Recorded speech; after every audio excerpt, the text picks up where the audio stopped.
in the shadow of Mount Everest. There's only one way to get rescued, but the death zone is the most dangerous place in the world. No! We're in big trouble. When disaster strikes at the top of the world, Oh my God! a rare breed of pilots put their lives on the line. Anybody on this channel copy? Now, Ryan faces a crisis at 21,000 feet. Okay, this has to happen right now, right now. Jason pushes the limits to save a critically ill climber. Your brain just will not tolerate being squashed. Can be catastrophic very quickly. And Andy battles a terrifying blackout. Doesn't matter what you pray to or what you believe in. Sometimes you win, sometimes you lose.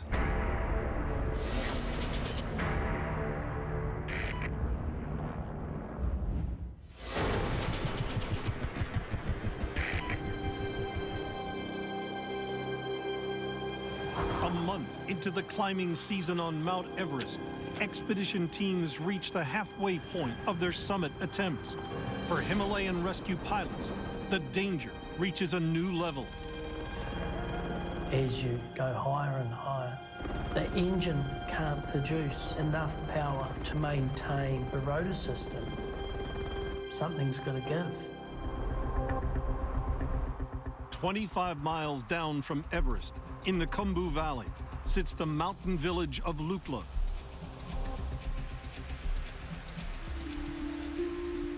Here, the pilots brace themselves as this stage of the climbing season brings the first monsoon storms.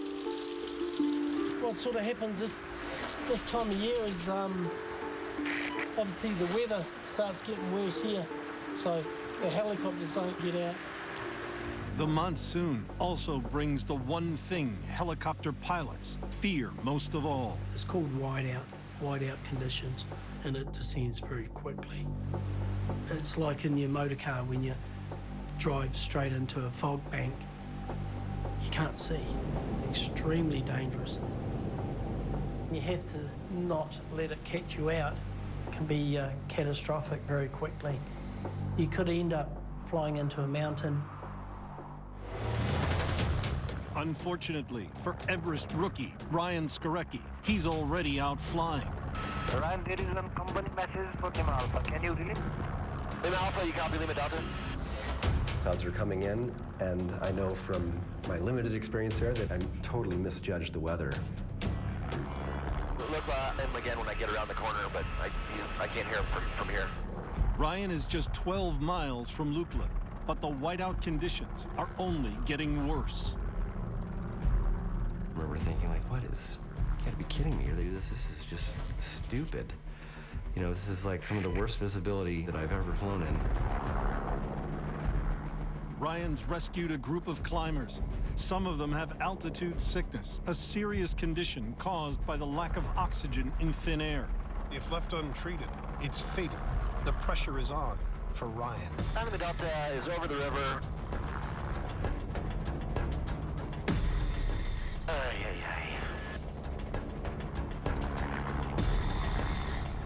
It's not supposed to matter whether you're flying around a person who's dying or a sack of potatoes. We're not supposed to take extra risks, but of course we do. Less than 5,000 feet of visibility is considered hazardous. It's now near zero. Ryan has to make a quick decision: land and wait out the weather, or push on through the whiteout and risk all of their lives. Can't do it. Huh? I'll land on the gravel bar just past this bridge. Okay, yeah? Right here. Right here. There's just no other option. It's really hard to tell how high you are off the ground. You can all of a sudden fly into the mountainside and, kill not just myself, but everyone else. Yeah. The delay is bad news for the climbers suffering from altitude sickness. If corrective actions aren't taken, then that can, progress. Serious high-altitude illnesses can be fatal in hours.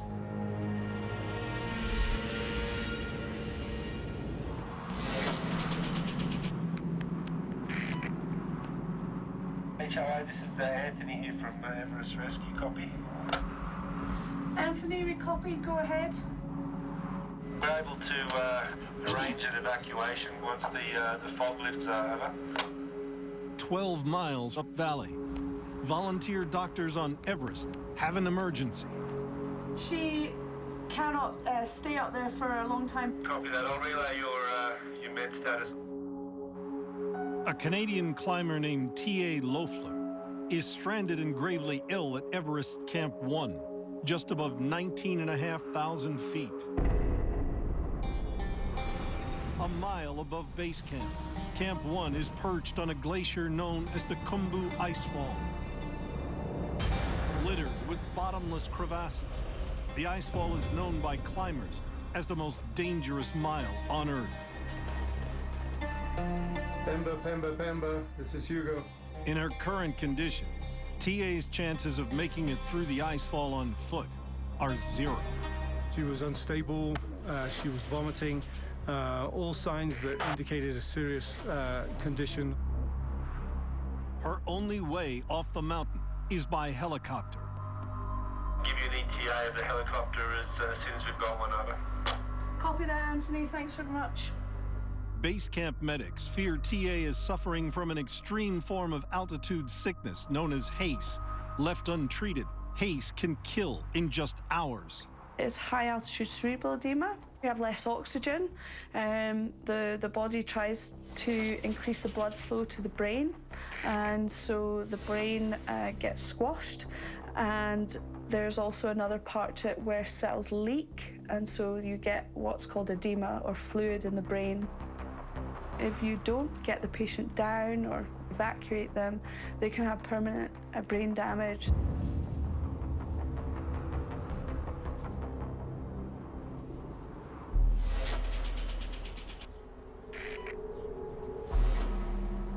"25 miles away in Lukla, fog completely engulfs the helipad.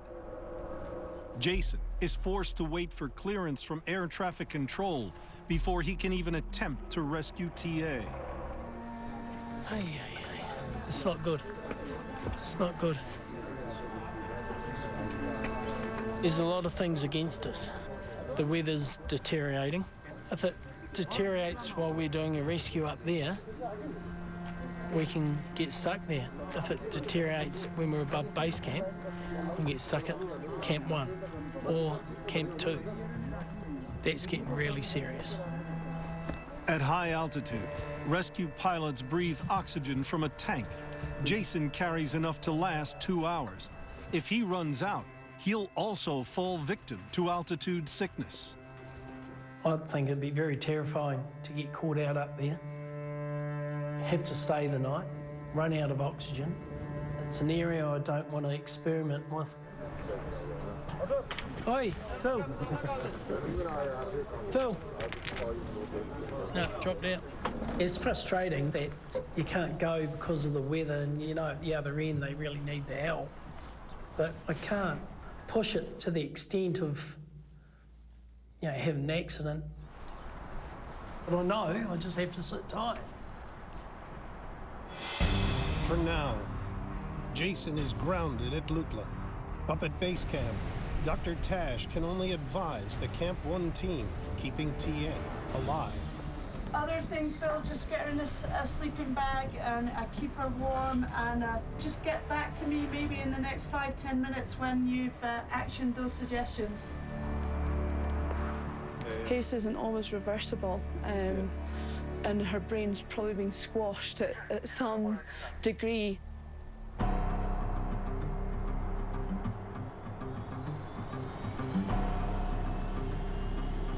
Time check 57 and runway clear, ready for departure now. Back in Lukla, Jason has spotted a break in the weather and thinks it could hold long enough for him to reach TA.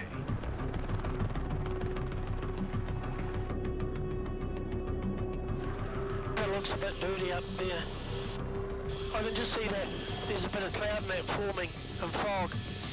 If it changes, I don't want to get caught.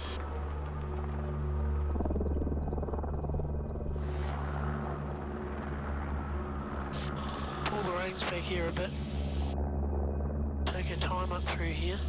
Jason's just 7 miles from TA at Everest Camp 1, but the fog's closing in, forcing him dangerously close to the ground.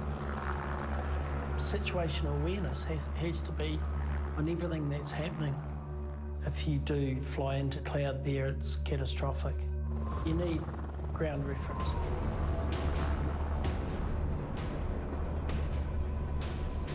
The visibility gets worse as Jason enters the valley to Everest. He's pushed just 30 feet from the riverbed below. When you're under pressure, you have to switch off your emotional side. I want to bring that person home. And sometimes it's just not possible. Otherwise, yeah, it'll be all bad. No good, no good.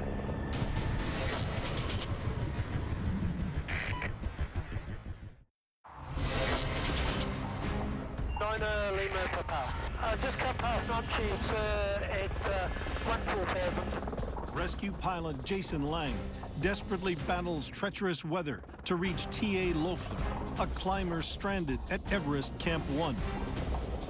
9 Lima Papa. Weather's no good. TA has suspected altitude sickness, known as HACE.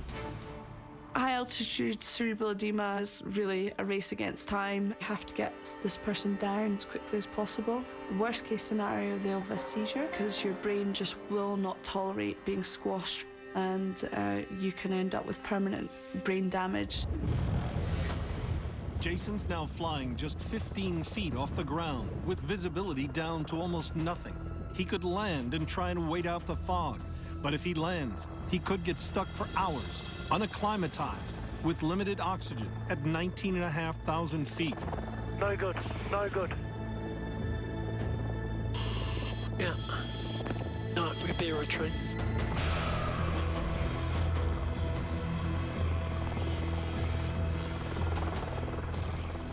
It's hard to pull the pin sometimes, but you're forced to.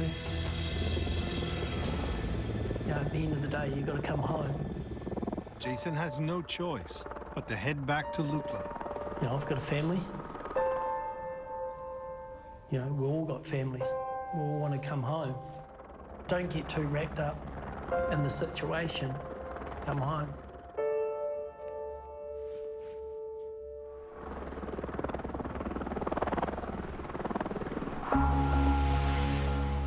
Ten miles north of Lukla, Ryan Skorecki has been grounded for 30 minutes due to bad weather. He needs to get several climbers with altitude sickness to the hospital, or their condition could be fatal. Even if the person looks totally normal, you know, if they stay where they are, then they'd have big problems. Time is of the essence. Ryan finally spots a small break in the weather. Let's just try. Well, we'll see. We can always come right back to here.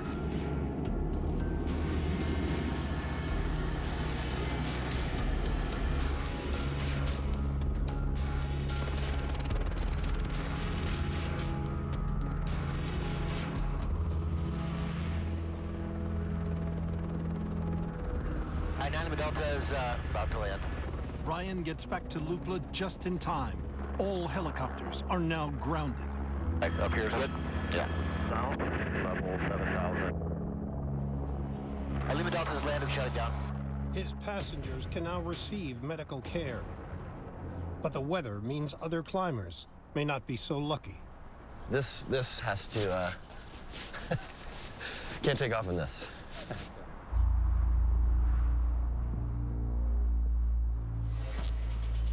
Okay, they're going to the South Pole, yeah? Yeah, roger that. 25 miles away at Everest Base Camp, radio reports are coming in of a new incident. We just heard someone's fallen down the Lhotse face, but don't know who it is or anyone. Standing right in the shadow of Mount Everest, Lhotse is the 4th highest mountain in the world. To reach the summit of Everest, climbers must overcome a 3,500-foot expanse of sheer glacial ice on the western flank of Lhotse, known as the Lhotse Face. I just heard on that radio too. Details are slowly making their way to Ryan and Lukla base manager Lukla. A Sherpa from one of the groups just fell off the mountain. Yeah. And is deceased. He fell from Lutse. He almost fell down like 2,000 meters down. He is at the moment in Camp 2. The body at the moment is in Camp 2, and He's over to get him. And we have to get him. After 30 minutes, the cloud cover begins to break up. Ryan now faces his first ever body recovery. Lima Delta is starting for Camp 2. Everest Camp 2 is at 21,000 feet, nearly 4 vertical miles above sea level. It's the highest and most extreme landing spot on planet Earth. Ryan has never flown at this altitude. There's more risk when we're going to, Camp 2. We are, pushing the limits of what the machine will do. Performance is much, much less because the air is less dense. So yeah, I'm very nervous about that.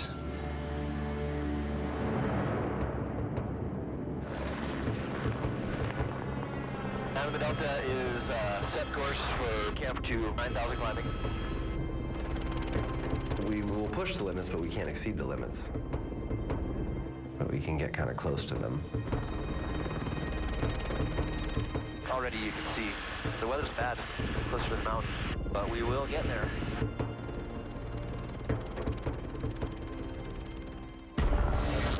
Anybody on this channel copy 9 Lima Delta?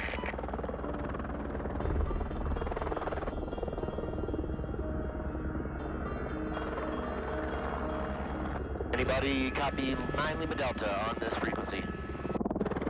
No answer. It means a lot if you have someone on the ground that is confirming, like, okay, you're actually where you're supposed to be, and here's what the wind is doing. Anybody on this channel copy 9 Lima Delta? Having someone on the ground with a radio that you can count on talking to you makes everything easier. I'm here, 50 meters forward, right side. Yep, got you in sight. So it looks like no wind, huh?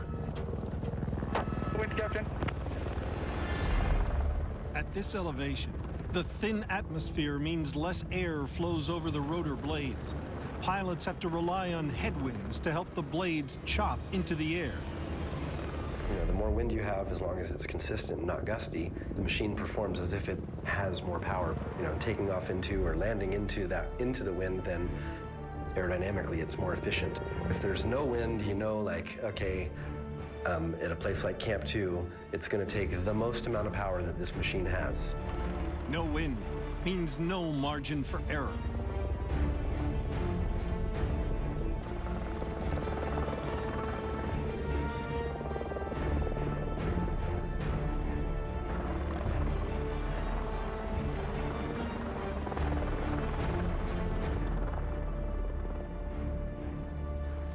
Ryan safely touches down at 21,000 feet, the highest he has ever landed. He doesn't know if he'll have enough power to take off once he has the extra weight of the body. Okay.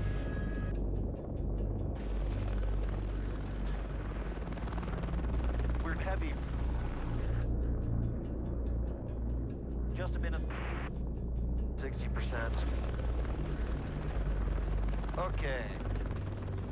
Ryan safely completes his first ever mission from the highest helipad on Earth. I have this immediate sense of relief, like, oh, okay, this is actually going to be fine now. 109, and Lima Delta is starting for Namche. There's only one thing left to do: return the fallen Sherpa to his family for a proper burial. That was not a highlight, but a memorable moment. I won't forget that for a long time. Got 1 hour fuel on board. Coming up. God damn it! No! No backs! Ryan returns to 21,000 feet. Let's go! Let's go! But this time, he faces catastrophe. We're in big trouble.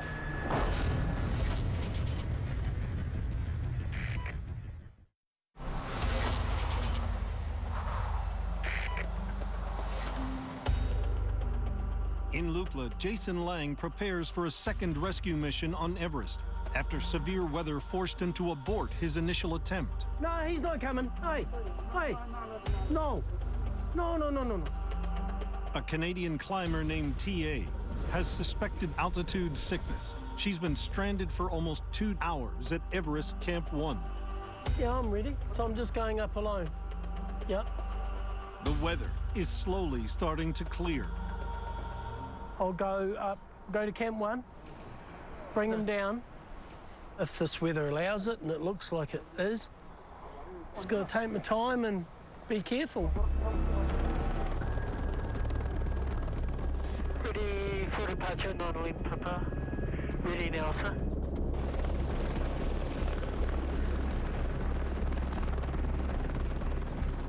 Let's go, Johnny Hole. Okay. 9,000 feet above, at Everest Base Camp, Dr. Tash waits, ready to treat TA the moment she arrives. We just want to get her off the mountain as soon as possible. She's a pretty high-functioning individual who enjoys her life massively and all her sports and her job. So this person's just not going to die on me. I'm just not going to let that happen.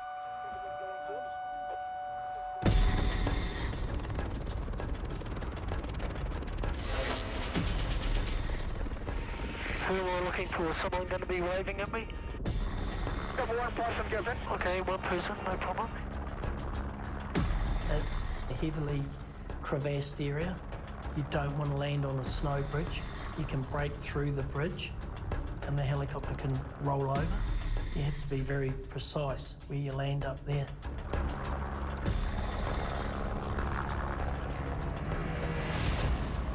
Okay, on the ground, Camp 1.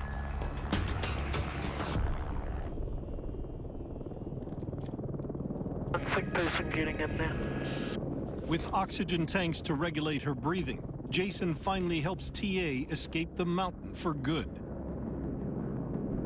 It's good that I was able to get her and she was still alive. But I can see I have to get to Kathmandu. Jason can't take her straight to the hospital in Kathmandu yet. First, he has to stop at base camp for Dr. Tash to assess if her patient is even well enough to make the journey. Just want to be absolutely sure that she's not had a dip in conscious level or something precipitous. If that's the case, we'll just see her here quickly. Okay, we're just at the base camp. Okay.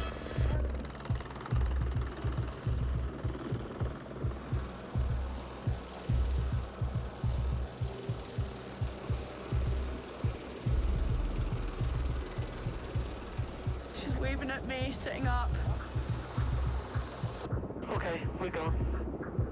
Dr. Tash gives Jason the all clear to rush TA straight to the hospital. Written a letter that I put in the helicopter so that the clinic down in Kathmandu know what's happened.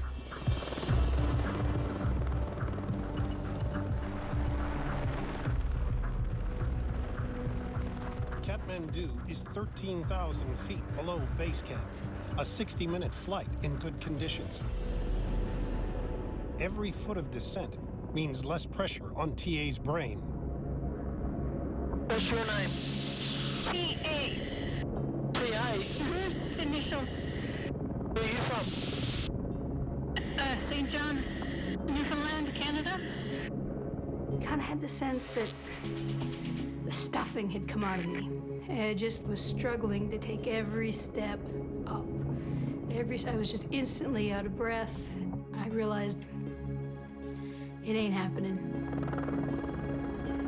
Papa, contact ground 141 Over the ground, 9 Papa, good night. Good day, sir. As much as I could have put it all aside and said, I'm going up no matter what, that's just not me. You don't go to 8,000 meters unless you were like 100% on top of your game. No summit is worth dying for. TA will spend 2 days recovering in a Kathmandu hospital. For Jason, there's relief after completing another difficult mission. I'm sure the outcome could have been different.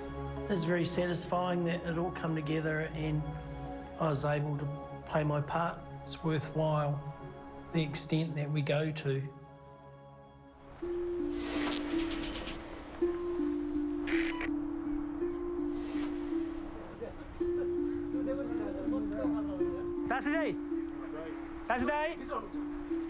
Nepali rescue pilots like Captain Andy Thapa fly in the Himalayas all year round. This is hiding place. They come here, they just smoke and I consider Lukla as my second home. I have been there for more than 4 years. It's been like a second family for me. They love me a lot. It's so nice. At 30, Andy is the youngest qualified pilot in the region. In 12 years of flying, he's faced all kinds of extreme weather. So weather is not good. I think weather is getting bad. Suddenly, a call from the remote village of Dunche. A local man has sustained a head injury during a suspected epileptic seizure. He is in urgent need of medical treatment in Kathmandu.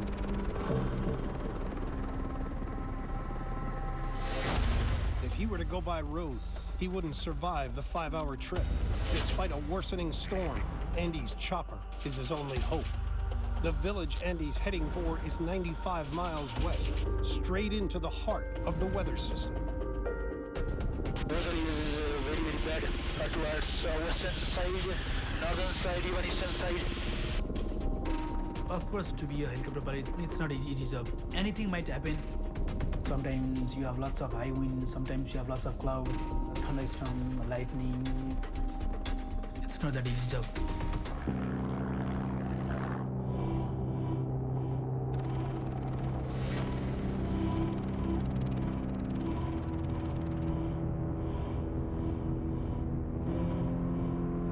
And you can see the weather conditions. It's turning so fast. In a matter of minutes, visibility drops from 1,500 feet to virtually zero. You hardly see any ground features, so it's really dangerous. If I can manage another 4-5 minutes, then I'll be down there on ground and I'll be saving life of someone. I'm trying to push the limit. Fighting with the helicopter now, and fighting against the weather.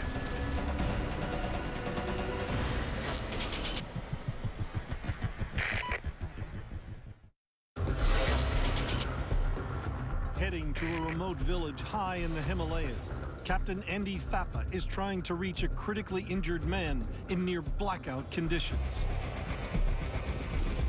It's taking all his skill to navigate through a storm cloud with zero visibility. I am confident we can push through that weather, but I'm not overconfident.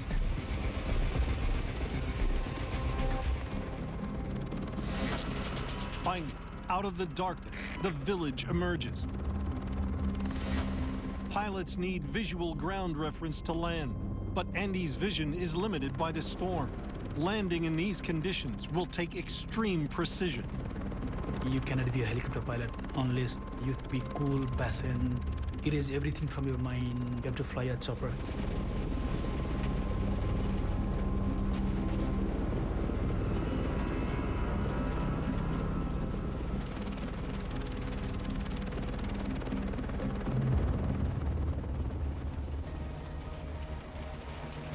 Andy's risked his own life to make the rescue.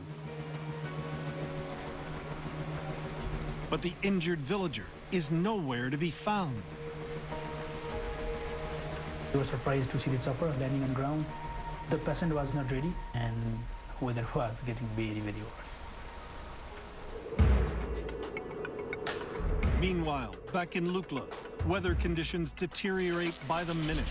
A large system heads up the valley towards Everest.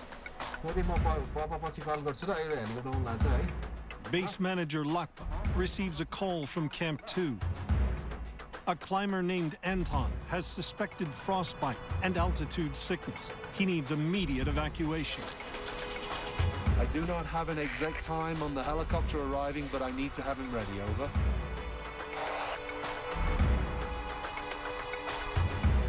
Camp 2, somebody answer the radio, please. Let us know he's at the helipad. is critically ill. He might not survive tomorrow. You can see in the north, like, it looks pretty cloudy.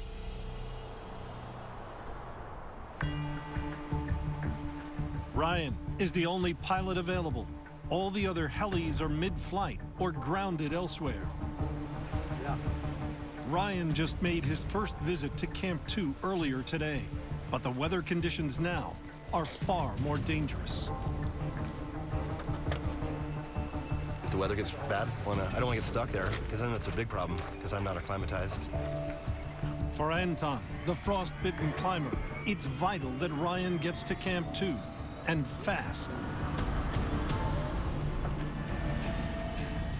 Like the fact that they tell us what's wrong with the people, severe frostbite. You can't unhear that. If I don't fly this person, they're going to lose fingers and toes. Frostbite is caused by lack of oxygen to the body's extremities as blood flow is diverted to vital organs to keep them warm. What starts as cold hands and feet rapidly becomes dead tissue, an irreversible process that often results in amputation. To limit the damage, this rescue has to happen quickly.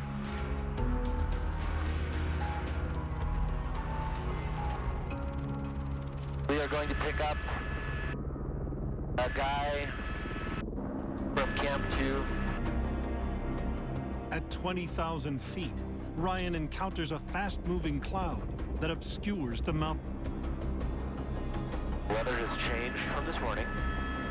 There's a cloud in front of Camp 2. You can't fly over any snow-covered surface or glacier without some sort of reference. And the whole thing's white. You can't tell the difference between the snow and the cloud. So that's terrifying. 100 miles west, in the village of Dunche, a barely conscious man is loaded onto Andy's helicopter. To save him, Andy must now head straight back into the storm.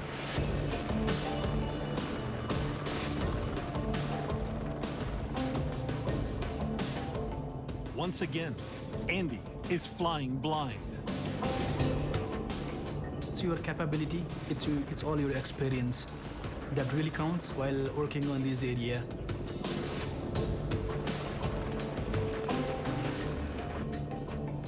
A break in the clouds gives Andy the opportunity he needs to get the injured man to the hospital in Kathmandu. It was my confidence that pushed me to rescue those guys, but I needed overconfidence.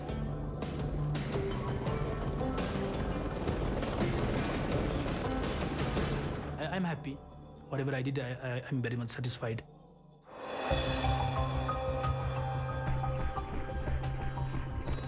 Back at Everest Camp 2, Ryan makes his second approach of the day. Copy 9 Lima Delta. Anybody on this channel copy 9 Lima Delta? Ryan needs to pick up the injured climber and get off the mountain fast. There's no one here. With no radio contact and no crew on the ground to guide him in, Ryan now has to call on all 15 years of his flying experience.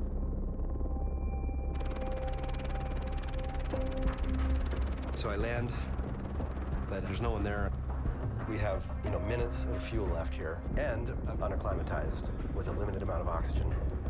I'll sit there, I'll give him 5 minutes, and if no one comes over, I'm gonna leave.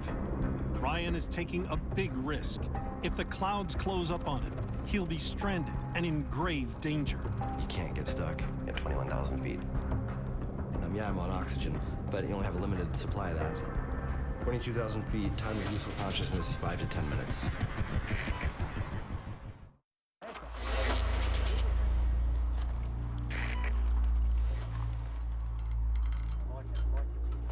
The highest mountain on the planet is a hostile environment. And so, of course, climbing has risks. To make it to this point, that was a mental warfare for me. I mean, there was a time in my life where I was going to be like some badass mountaineer. Everest is pain, hardship, discomfort, the hardest thing I've ever climbed in my life. And then after a healthy dose of reality, I accepted that I was not a high-altitude mountaineer.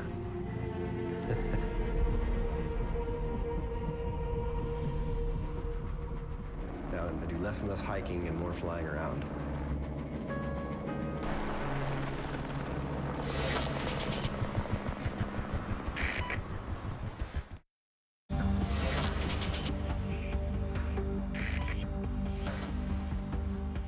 Control 9 Lima Delta. At 21,000 feet, Everest Camp 2 is the highest landing spot on Earth. As heli pilot Ryan waits for a critically ill climber, the weather starts to close in. Getting grounded at this altitude could spiral into deadly altitude sickness. Well, I got 2 people coming. Yeah. I'm supposed to pick up a guy named Anton. This has to happen fast. Right now I have to get Anton. But Anton isn't the only climber who wants to get down from Camp 2. No. I cannot take 3 people. I can't take 3 people. Here's the deal. I'm here to get Anton. I will try 2 people. If you give me 2 people, no bags. In this thin air, the heli won't take off if it's too heavy.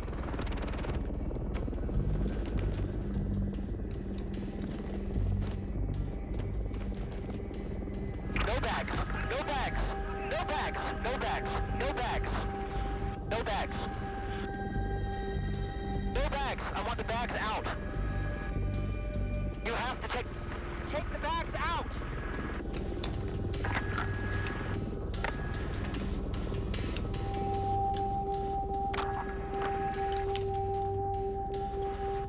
Okay, this has to happen right now. Right now.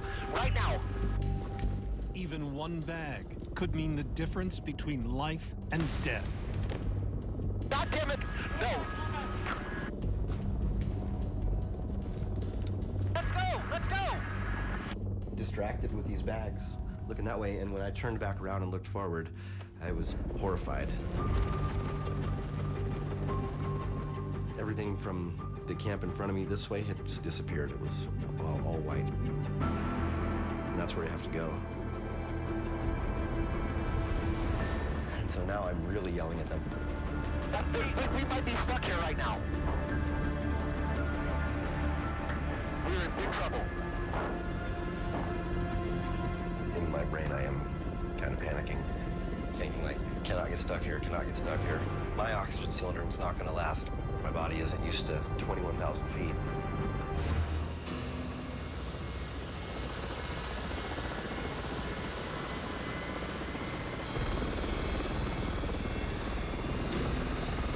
I'm really scared right now. The only thing I could see was the camp in front of me. The clouds better open up, or else it's gonna be really bad.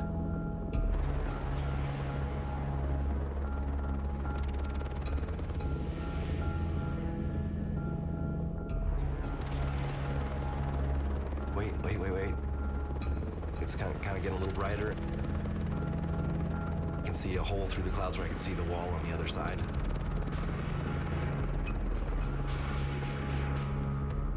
Hoping that hole stays open long enough.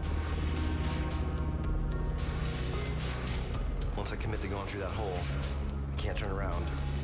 Is that hole gonna close before we get through to improved visibility? Because once you're in the cloud, then it's really serious.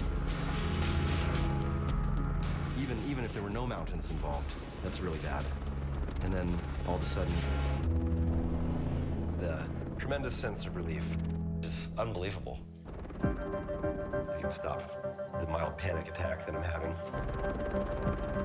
The potential of what could have happened there was so terrible. It was the most frightened I've been flying ever. I will not do that again. Damn it. That was very bad. Yeah, I'm sorry I was yelling, but That was very, very bad. If I get stuck up there, it's very, very bad. May I ask your name, please? My name's Ryan. But thanks, so nice of you.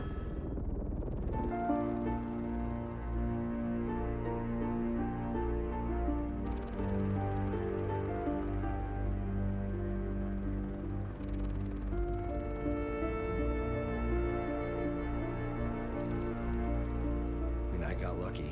It could have just as easily closed in and continued to gotten worse and worse and worse. So, yeah, I think I was lucky. Good judgment comes from experience, and experience comes from bad judgment. So I got some experience out of that day.